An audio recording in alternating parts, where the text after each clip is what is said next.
Hello，大家好，我是多比。这位呢是我们家的拉德老师。大家好，我终于有新名字了。上一期呢我们讲了曹操，那这一期呢我们来聊聊刘备。我觉得这两个人放在一起说有一种违和感。好像跟我们的反差很大。那说起曹操呢，就是概括一下，就是阴险、奸诈、残忍。提起刘备呢，就是忠厚、宽和、仁爱。简单来说，就是一个脾气差，一个脾气好。那后来呢，这种性格呀，它被我们高度脸谱化了。那比方说，在京剧里边曹操一出来就是大白脸嘛。然后这种高度性格的脸谱化，我们还经过我们后世的引申呢，把他们发展到了他们各自的成功学上。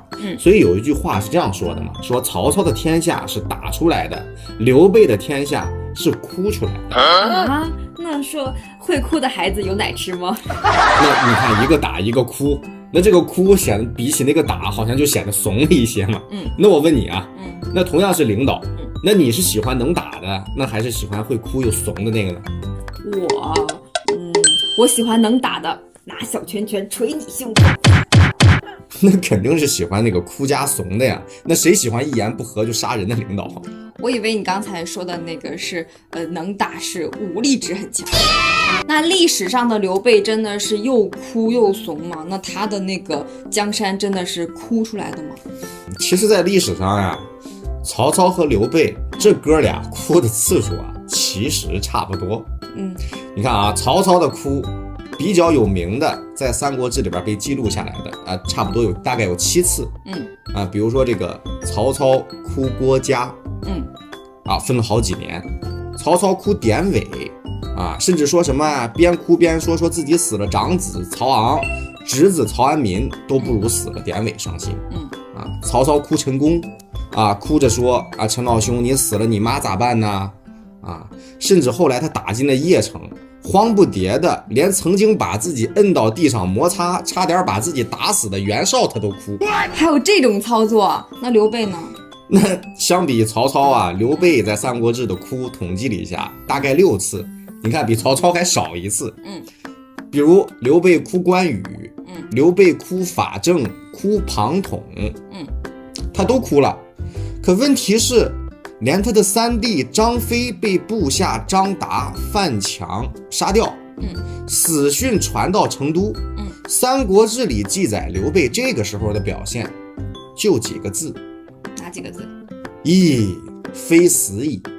就这么简单？就这么简单。那给人的感觉，他这个时候的悲伤程度呀，好像还比不上刘备自己在刘表那儿因为身体发福、身材走样的时候哭的伤心呢。难怪刘备的《先主传》里边说刘备爱漂亮。难道这个刘备也是爱美的小仙女？那我要给他安利好物。那他是不是爱美的小仙女可不好说，反正《三国志·先主传》里边说刘备从小呢就是美衣食喜走狗，就是喜欢穿漂亮的衣服，喜欢斗个鹰玩个狗浪荡青年。关键是这个哭它的分贝也有很大的差别。比方说关羽死的时候，刘备直接哭晕了过去谁劝都不好使的那一种到了法正和庞统死的时候呢，刘备痛哭流涕累日，就是特别伤心，哭了好几天，想起来就哭。一哭还哭好几天当然像曹操哭袁绍这种对手，刘备也哭过。他是跟谁哭的呢？是跟田豫哭的。但是不是田豫死的时候，是他要和田豫分别的时候，他流着眼泪说恨不能与君共成大事。现在想起来简直像极了爱情。山无棱，天地合，乃敢与君绝。是差不多了。可是等到自己的义子刘封死的时候呢，为之流涕而已。就这么简单？就是流着眼泪，流着鼻涕。那你看，同样是几个字，古人说话一向言简意赅。其中的差别咱自己得品。有那味儿。哭的次数，刘备好像还没有曹操多。但是发火发怒呢，你要是仔细看一下《三国志》比曹操可是只多不少。统计了一下，总共9次。这么精确吗？连生气的次数还要统计？那我你的我已经数不过来了。那咱这里啊，只说刘备的几个比较有名的怒。请讲。第一个怒，刘备怒殴督邮。这个故事啊，其实大家都知道，家喻户晓，《三国演义》里边说的也大概不差。但是张冠李戴了。这里边划重点啊，奏督邮的不是张飞，是刘备。抽了督邮200鞭子。第二个怒，刘备大怒，拔刀骂人，甚至扬言要杀人。这个事儿是怎么回事呢？刘表后来雇刘备啊，在新野当荆州北大门的保安队长。结果这个时候呢，曹操前脚从北面打过来，后脚刘表就病死了。结果刘表刚死，他的儿子刘琮在南边就投降了。你看啊，曹操从北面打过来，刘琮在南边投降，结果刘备夹在中间，这时候成三明治了。这个刘琮也不知道哪根弦有问题啊，派了个叫宋忠的部下来送信儿，意思是说啊，我们投降了，你自己看着办吧。结果这个时候先主大怒，说刘琮你丫不是个玩意儿，你自己投降了才想起来老子，居然还派了个宋忠来给我送终，你丫赶紧给我滚蛋啊，省得我一怒之下杀了你这个傻缺，污了我的刀。这个真是宋忠，真的吗？是，这个至少在《三国志》里边，这个人确实叫宋忠，送信的也确实是这个人，很有意思这个事儿。那么第三个怒呢，就是刘备大怒，和孙权翻脸。这次怒呀，后果就比较严重了。当时刘备借荆州，实际情况是赤壁之战以后，曹、刘、孙三家瓜分了荆州。这个时候孙权为了巩固孙刘联盟，上表举荐刘备为荆州牧。那刘备呢，他当时不能到曹操掌握的荆州的治所襄阳去就任。什么叫治所？治所就是现在的省会。打个比方，你要是想当河北省的省长，你肯定得去石家庄就任，你不能到保定就任，对吧？可是这个时候的实际情况就是襄阳在曹操手里，他是不可能让刘备来襄阳就任的。所以这个时候刘备就只好退而求其次，去跟孙权说，求都督荆州，一句话，你把江陵借我不去襄阳了，我在江陵就任。可是等到刘备拿下成都以后，他不愿意还了。年轻人不讲武德。然后他还跟孙权说什么呢？说我现在江陵不还，你等我拿下凉州我再还。孙权这个时候顿时觉得自己被忽悠了，大骂刘备说，你个老流氓，那你要是10000年不拿下凉州，那荆州你也10000年不还了呗，咱直接开打得了。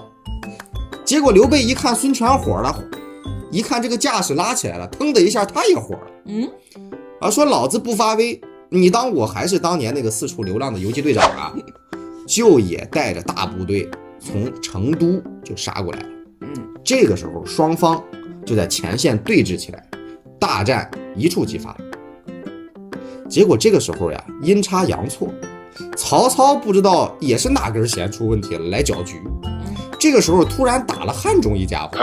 大家知道啊，汉中可是蜀中的门户，而且打下来汉中，曹操还不拉倒，好像还有顺势南下进入成都平原的态势。这个时候刘备一看后方空虚了，赶紧赔笑脸，跟孙权说，哎呀，你这样吧，咱别打了，我同意你之前以湘水为界的这个方案，我呢让出长沙、贵阳2个郡给你孙权，换取我在江陵的永久居住权，咱重新签订这个盟约一下。就显得好像有点怂了，这个时候确实有点怂。结果若干年后呢，蜀汉政权的廖濪还拿这个事儿笑话刘备，说先帝无谋啊，你白跑一趟嘛，你一开始你就同意人家孙权的湘水之盟的协议不就得了吗？对啊，你省得一怒啊，带着大部队差点把家业和盟友都搞丢了。这第4个怒呀，发生在刘备入蜀的时候。一开始啊，这个仗打得很顺利。一次重大胜利结束以后，刘备大摆庆功宴，估计这时候喝的有点上头了。就问身边的庞统说：“咋样，军师？咱今天这酒喝的爽吗？开心。”这庞统也不知道咋的了，阴阳怪气的回了刘备一句：“人家刘璋请咱来做客，咱把人家家给夺了，有啥可高兴的？”结果刘备腾的一下火就窜上来了，怼了句：“那怎么？当年武王伐纣也是前歌后舞，难道周武王也不仁吗？你给老子滚出去！你给老子滚出去！”结果大名鼎鼎的凤雏大人就出去罚站了。那为什么刘备的口碑要比曹操的好呢？区别在哪？要真说区别的话，其实就一点，你看啊，哭刘备还没有曹操哭得多，发怒好像比曹操一样不少，主要的这个后来在民间的口碑的差异啊，主要是因为曹操杀过降，屠过城，咱们上期讲过，对，但刘备从来没有。没有屠过城，也没有杀过降，甚至连对自己背叛过的人，就背叛了自己的人，他都不去追究报复人家的家人，所以这是他们俩后代还是存在一点区别啊。可是这里边要注意一点啊，就是他的哭，也是哭给对他的事业最有价值的那几个人，而且因人而异，待遇不同。都有谁呀？比方说我们说关羽、法正、庞统，他都哭过，但是别忘了，这几个人可都是在刘备事业发展壮大的这个过程里边，对他立下过汗马功劳的。比如说关羽守荆州嘛，后来威震华夏，用诸葛亮的话，就这个时候的蜀汉呀，就汉室将成了。但是结果怎么样呢？东吴被约，关羽兵败垂成，身死国破，丢了荆州。这个时候刘备哭晕了过去。当然啊，这里边不能排除几十年的哥们儿情谊、兄弟情谊在里边。这样说一点情谊没有，也不是实事求是。但你要注意一点啊，他丢了荆州，对于刘备集团来说，也是一个战略上的巨大失败，甚至可以用战略毁灭来说。因为后来的大学者裴松之先生干脆就说，襄樊战役失败以后，整汉之归，于兹而止。什么意思？复兴汉室的到这儿就算结束。所以他哭，他不是光哭关羽，也哭自己命苦。说多了都是泪。同样，庞统、法正他也哭，那是因为这两个人曾经辅佐过刘备战益州、打汉中，这两个人都是谋主，但是都一样英年早逝，所以刘备流涕累日，哭了好几天，哭了好多次。那你说如果真要说是论情义的话，其实刘备最应该哭的其实是张飞啊。刘关张，别看你张飞只是个三弟，可是这个三弟啊，对刘备来说却是他事业起步的最早的投资人。你请问桃园三结义，在谁家的桃园结的？张飞，这个我知道。又是谁散尽了家财，给他刘备招兵买马，最早参加讨伐黄巾的革命行动呢？张飞。对。而且还有一点啊，你关羽跟刘备，你中间好歹你还跟过一段曹操嘛，你还帮曹操干过事儿，还杀过颜良，还立过功。张飞可是自从跟了刘备，就从一而终，一直跟到底，一心一意。可是为什么到让张飞死的时候就是这个待遇呢？因为刘备已经不是当年在涿郡那个地方卖草鞋的潦倒青年了。他从汉中王已经摇身一变成了现在的昭烈帝，所以他也就再用不到张飞家的桃园了。他富有四海了，也用不着张飞散尽家财了。于是张飞死的时候，也就只好剩了一声叹息。张飞去了。原来如此。关于曹操的残暴和刘备的仁厚这种鲜明的对比，刘备自己其实也清楚。在《三国志》的《先主传》里，刘备曾经亲口对庞统说，在当今天下和我水火不容的人就是曹操了。所以曹操急切，我就宽和；曹操残暴，我就仁爱；曹操诡诈，我就忠厚。我每件事都和曹操相反，我的事儿才搞得成。所以从这个角度你看啊，如果刘备活到今天，中国干品牌的、干品牌推广宣传的这些人都别干了，都失业了，这个人设稳了。实际上刘备和曹操啊，他们虽说都是历史人物，但是他们也是曾经有血有肉的真人。他们除了是历史人物，他们也都是政治家。政治家在考虑问题的时候，首先考虑的是政治利益和集团利益，这个自古皆然。正如刘备带着10万百姓过襄阳，面对曹操后边来势汹汹追兵的时候，刘备说：“夫成大事者，必以仁为本。今人归我，奈何弃之？”怎么说？就是我要成大事，必须以仁为本。现在人心都跟着我，老百姓不离不弃跟着我，我怎么忍心把他们舍弃呢？现在看起来，这当然是大仁大勇了。是，没错。但注意前面这几个字啊，夫成大事者，就是你要成大事，才有后边这些话。这几个字成大事是先决条件，否则你就不能解释为什么刘备对10万百姓不离不弃，却总是在作战中3番4次因为兵败逃跑，连自己的老婆孩子都顾不上了。千万别说什么刘备爱百姓胜过爱自己的家人，哪里有这样的圣人呢？古人说圣人出，黄河清。黄河什么时候清过呀？没法洗白。老婆可以再找，孩子可以再生，人心才是对抗曹操最大的资本。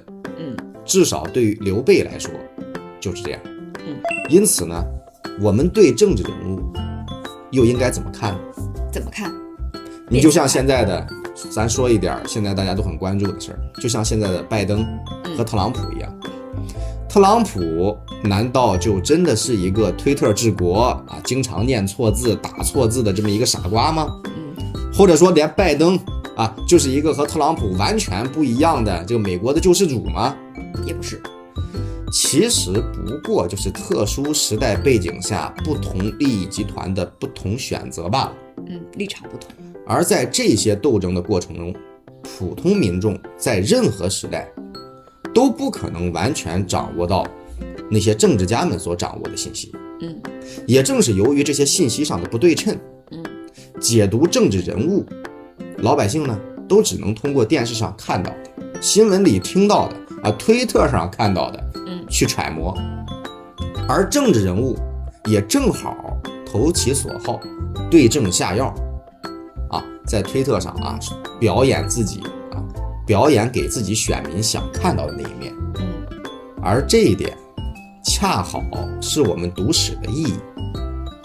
不要去看这些人怎么说，而是要看他们如何做，而且要连续的看，并从这里边总结出来一些经验教训，以使我们以后变得更加聪明了起来。